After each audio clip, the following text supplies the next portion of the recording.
High বন্ধুরা, সবাই নিশ্চয়ই ভালো আছেন। আমি অনিতা বলছি, অনিতার ডায়েরি থেকে। অনামিকা দাসের বয়স এখন ৭৫। স্বামী দীপেন দাস প্রায় ৮ বছর হলো মারা গেছে। এক ছেলে দিব্যেন্দু কলেজে পড়ায়, আর বৌমা পিয়ালি আইটিতে চাকরি করে। অনামিকার একটি ১০ বছরের নাতনি আছে, পামেলা।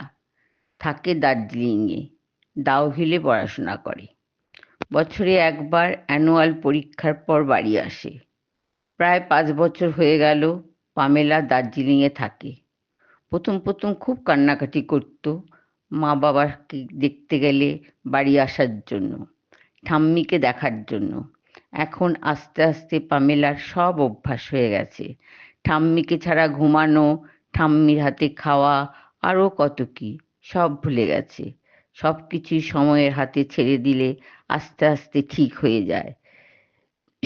যেদিন দীপেন লাস্ট নার্সিংহোমে ভর্তি হলো, অনামিকার কাছে পৃথিবীটা একটু একটু করে ফাঁকা হয়ে যাচ্ছিল। ভেবেই ছিল দীপেন বাড়িতে আর ফিরবে না। অনামিকা কিভাবে ওই বিশাল ঘরে, ওই একটা বিশাল খাটে একা ঘুমাবে? সত্যি সত্যি দীপেন আর ফিরল না। বোন ক্যান্সার হয়েছিল, বড় কষ্ট পাচ্ছিল। কেমো দেওয়া, এত বড় বড় ইঞ্জেকশন দেওয়া, খাওয়া দাওয়া সব বন্ধ। শুধু দুবেলা অনামিকার হাতের দুধ দিয়ে চা খেতে ভুলতো না। দুজনে দুবেলা ২ কাপ চা নিয়ে সোফায় বসে একসাথে গল্প করতে করতে খেত। সে যে কবে আরম্ভ হয়ে এসেছিল, আজ আর অনামিকার মনে পড়ে না। চলে গেল দীপেন, শান্তি পেল। অনামিকা একা একা, একদম একা হয়ে গেল। হাউ হাউ করে কাঁদতে ইচ্ছে করছে, কিন্তু দাঁতে দাঁত টিপে চুপ করে রইল। গলার কাছে একটা দলা পাকানো যন্ত্রণা হচ্ছিল। ভাবল আজ আর ও ঘরে শোবে না, নাতনির ঘরে শোবে। কিন্তু যেই মনে পড়ল বৌমা পিয়ালি একদম পছন্দ করে না নাতনির সাথে ঘুমানো। একদিন ঠাম্মির ঘরে, মানে বিছানায় গল্প করতে করতে ঘুমিয়ে পড়েছিল পায়েল। ছেলের বৌমা বন্ধুর বাড়িতে কি উপলক্ষে যেন গিয়েছিল, ফিরতে রাত্রে ১টা বেজে গিয়েছিল। বৌমা ফোনে বলে দিয়েছিল পাম্পি যেন ওর ঘরে গিয়ে ঘুমায়। অনামিকা কিছু উত্তর দেয়নি। রাত্রে এসে জামা কাপড় ছেড়ে মেয়েকে নিতে এলো। দীপেন বলল, থাক না বৌমা, একদিন ঘুমাক না আমাদের সঙ্গে। কোনো উত্তর না দিয়ে পামেলাকে টেনে হিঁচড়ে খাট থেকে নামিয়ে নাতনির ঘরে নিয়ে গেল। যাওয়ার সময় বলল, আপনাদের জন্যই ও এত সাহস পায়। দীপেন চুপ করে রইল। দিব্যেন্দু এসে বাবাকে বলল, কেন তোমরা এরকম করো? জানোই তো পিয়ালি পছন্দ করে না। শুধু কতগুলো কথা শোনো। যাক, তোমরা খাওয়া দাওয়া করেছো তো, ঘুমিয়ে পড়ো এবার, বলে দিব্যেন্দু চলে গেল। সেদিন দীপেন বলেছিল, আমি মরে গেলে তুমি কোনো বৃদ্ধাশ্রমে গিয়ে থেকো, আমার অর্ধেক পেনশন তো তুমি পাবে, ওতে তোমার হয়ে যাবে, বলে ২ হাত দিয়ে চোখের জল মুছছিল। অনামিকা এমএ পাশ করেছে, বিএড করেছে, কিন্তু বিয়ের পর স্কুল টিচারিটা আর করেনি। দিব্যেন্দুকে মানুষ করার জন্য বিয়ের আগে একটা প্রাইভেট স্কুলে ৫ বছর চাকরি করেছিল। দীপেনের মা দীপেন যখন খুব ছোট ছিল তখনই মারা গেছে। দীপেন পিসির কাছে মানুষ হয়েছে। শ্বশুরমশাই আবার বিয়ে করেছিলেন। দীপেনের সঙ্গে কোনো সম্পর্ক রাখেনি। দীপেন পিসি পিসি দীপেনকে বিয়ে দিয়েছিল। দীপেন সরকারি চাকরি করত, গেজেটেড অফিসার ছিল। চাকরি পাওয়ার পর একটু সুখের মুখ দেখেছিল, কারণ পিসির অবস্থাও তেমন ভালো ছিল না। দীপেন পরে পিসিকে মাসে মাসে কিছু টাকা দিত। পিসি নিতে চাইতো না, তবুও দীপেন জোর করে পিসির হাতে দিয়ে আসতো। পিসিও একদিন চলে গেল না ফেরার দেশে। সেদিন দীপেন খুব কেঁদেছিল। মা মরার দুঃখ সেদিনও পেয়েছিল। আগে মা মরার, নিজের মা যখন মরেছে তখন তো খুব ছোট ছিল, বুঝতেই পারেনি। দেখতে দেখতে দীপেনও চলে গেল। প্রায় ৮ বছর হলো। পামেলাকে নিয়ে অনামিকা দীপেনের দুঃখ ভুলতে চাইছিল, কিন্তু একদিন শুনল পামেলাকেও বোর্ডিং স্কুলে দেওয়া হবে। মা বাবা বাড়িতে থাকে না, মেয়ে কি তৈরি হচ্ছে কে জানে। অনামিকার বুকটা ফেটে যাচ্ছিল, দাঁতে দাঁত চেপে রইল। পামেলাকেও ওরা বোর্ডিং স্কুলে দিয়ে দেবে? আমার কাছ থেকে পামেলাকে ওরা সরিয়ে নেবে? সেই দার্জিলিংয়ে। আজ প্রায় 5 বছর হলো পামেলা দার্জিলিংয়ে বোর্ডিং হাউসে চলে গেছে। ওরা দুজন 10টার মধ্যে বেরিয়ে যায়, তারপর কাজের মেয়েটা ঘরদোর মুছে 12টার দিকে চলে যায়। তখন থেকে অনামিকা এই এত বড় বাড়িতে একা একা থাকে, একদম একা, রাত্রি 9টা 9:30 পর্যন্ত। সময় আর কাটতে চায় না। রবিবার দিনও ওরা দুজনে প্রায়ই বাইরে খায়, বন্ধুদের সাথে খায়। অনামিকার জন্য রান্নার লোক এসে রান্না করে দিয়ে যায়।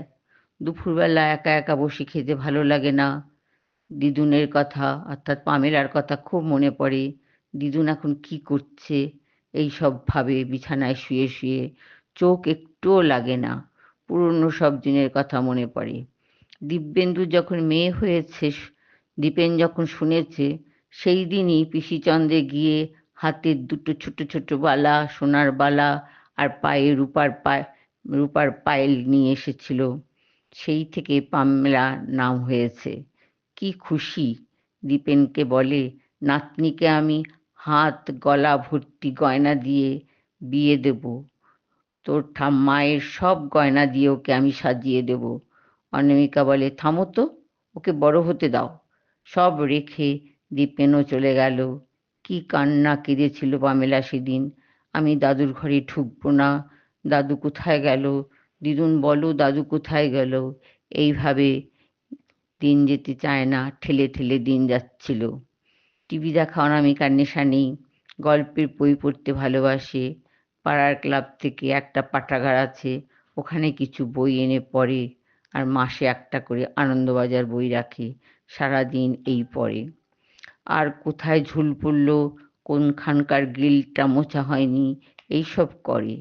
একদিন টিভিতে অনামিকা দেখল একটা বৃদ্ধাশ্রম, সমস্ত বৃদ্ধ বৃদ্ধারা একসাথে টেবিলে ব্রেকফাস্ট করছে, সবাই সবাইকে গুড মর্নিং করছে, খাওয়ার পর বাগানে পায়ে হাঁটছে, কেউ আবার গাছে জল দিচ্ছে, কেউ গাছের পাকা পাতাগুলো কেটে দিচ্ছে।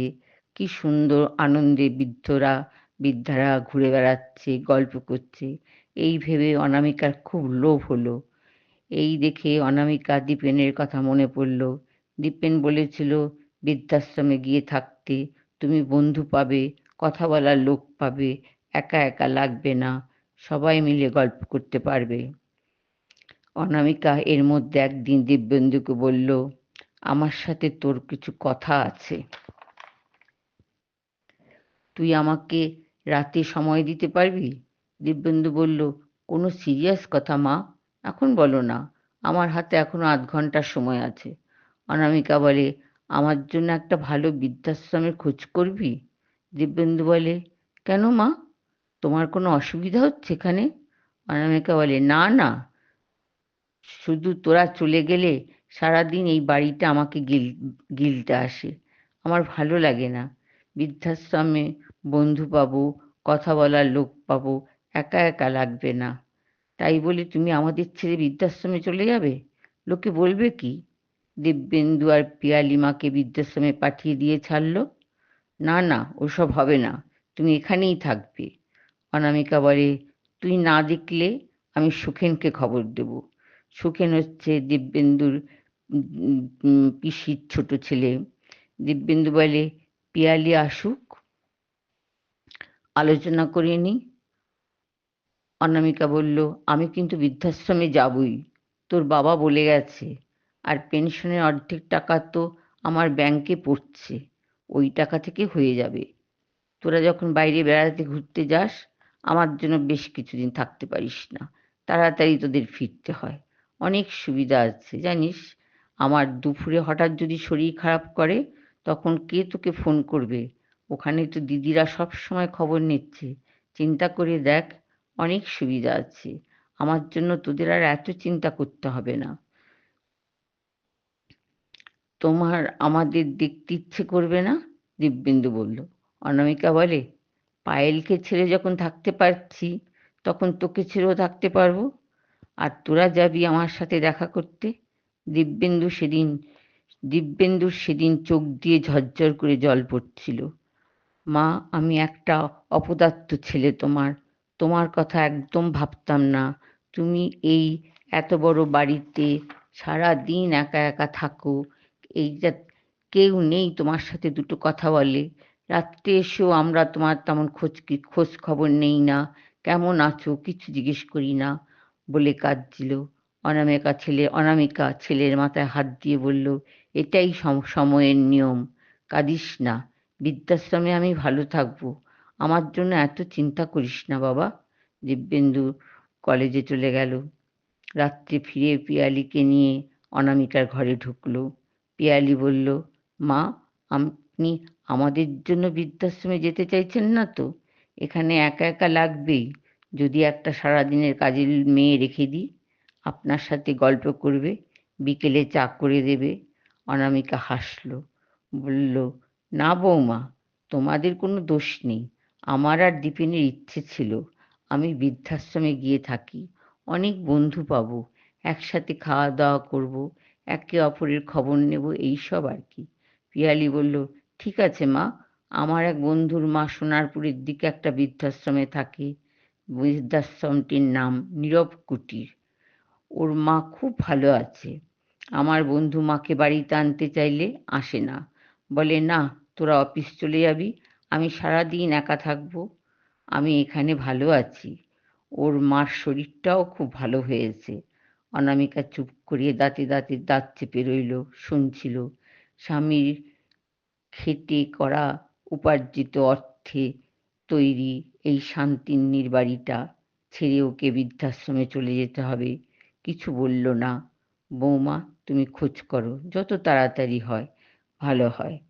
বেশ কয়েকদিন পর পিয়ালি রাত্রিবেলা খাবার টেবিলে বলল, আমি খোঁজ করেছি মা, খুব ভালো ব্যবস্থা।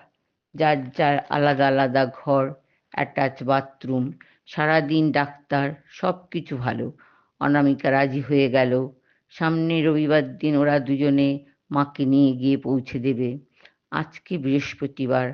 অনামিকা সব প্রয়োজনীয় জিনিস গোছগাছ করে নিল। সঙ্গে নিল দীপেনের একটা ছবি। দিব্যেন্দু বলল, আমি পায়েলের সাথে একবার কথা বলবো। দিব্যেন্দুকে বলল, আমি পায়েলের সাথে একবার কথা বলবো, ফোনের নাম্বারটা একটু ধরিয়ে দিবি আমাকে? পিয়ালি বলল, ওকে কিছু বলবেন না মা, তাহলে ও এখানে আসার জন্য ব্যস্ত হয়ে পড়বে। অনামিকা বলল, না, আমি দিদুনের সাথে দু একটা কথা বলে ছেড়ে দেবো। দিব্যেন্দু বলল, ঠিক আছে, রাত্রিবেলা এসে তোমাকে ফোনে নম্বর ধরিয়ে দেবো। সেদিন শুক্রবার। শনিবার রবিবার ছেলে বৌমার ছুটি। ওরা একটু রাত করে ঢুকলো বাড়িতে। অনামিকা তখনও ঘুমায়নি। বলল, কাল সকালে আমি পায়েলের সাথে কিন্তু কথা বলবো, ফোনটা কিন্তু আমাকে দিবি। দিব্যেন্দু বলল, ও ভুলে গেছি মা, কাল সকালে চা খেয়ে তোমাকে ঠিক ফোন দেব। অনামিকা দরজা বন্ধ করে খাটে গিয়ে বসলো। আর একদিন বাকি, শনিবার। রবিবার দিন এমন সময় বৃদ্ধাশ্রমে খাটেও ঘুমাচ্ছে। দীপেন, তোমার কথা রাখলাম। দু চোখ দিয়ে জল পড়ছিল। বালিশটা টেনে নিয়ে কাত হয়ে শুয়ে পড়ল। বুকের বাপাসটা চিনচিন করে ব্যথা করছে। অনেক দিন প্রেশারটাও মাপা হয়নি। ব্যথাটাও আস্তে আস্তে বা হাত দিয়ে নামছে। আর চোখে সব কিছু অন্ধকার দেখছে। কেউ যেন ওর বুক পিঠ একেবারে চেপে ধরে রেখেছে। ডান দিকে নিঃশ্বাস নিতে অনামিকা নিঃশ্বাস নিতে পারছে না। গলাটা যেন কে চেপে ধরেছে। মনে হলো দীপের মাথার কাছে দাঁড়িয়ে আছে, বলছে, সময় হয়েছে, চলে এসো। অনামিকা বলল, দিদুনের সঙ্গে যে কথা বলা হয়নি, দিব্যেন্দুকেও দেখতে পেলাম না, এখনই চলে যাব? হ্যাঁ, এখনই।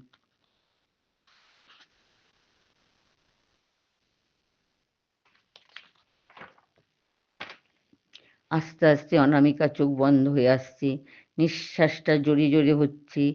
খুব কষ্ট হচ্ছে। কি হচ্ছে শরীরের ভেতর? দিব্যেন্দু, দিব্যেন্দু ডাকতে লাগলো অনামিকা। কিন্তু কেউ শুনতে পেল না। আস্তে আস্তে চলে গেল অনামিকা। বারবার পামেলার কথা মনে পড়ছিল। চলে গেল অনামিকা। আর বৃদ্ধাশ্রমে যাওয়া হলো না। দিব্যেন্দু আর পিয়ালির মাকে বৃদ্ধাশ্রমে রেখে আসবে, বদনাম হলো না, এই বদনামটাও হলো না। অনামিকা হাসতে হাসতে চলে গেল। আমার ডায়েরি শেষ করলাম। গল্পটা ভালো লাগলে শেয়ার করবেন, লাইক করবেন, সাবস্ক্রাইব করতে অতি অবশ্যই করবেন।